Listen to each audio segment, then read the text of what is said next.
Your Hyundai is equipped with regenerative braking, which, unlike traditional gas-powered vehicles, can slow down the car while capturing energy to recharge the battery. As a result, the standard friction brakes are used less frequently, and you might notice some visible corrosion on the brake discs over time. Hyundai has introduced a brake disc cleaning function to address this.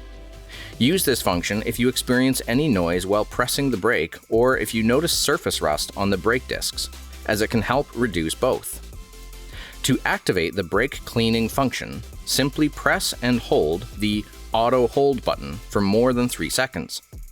Once activated, a message stating "Brake Disc Cleaning" will appear on the instrument cluster, confirming that the function is in progress.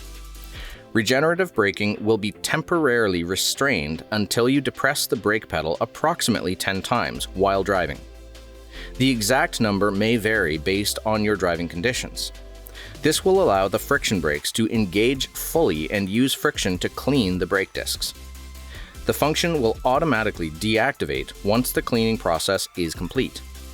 Alternatively, you can also manually turn it off by pressing and holding the Auto Hold button again, or by turning off the vehicle.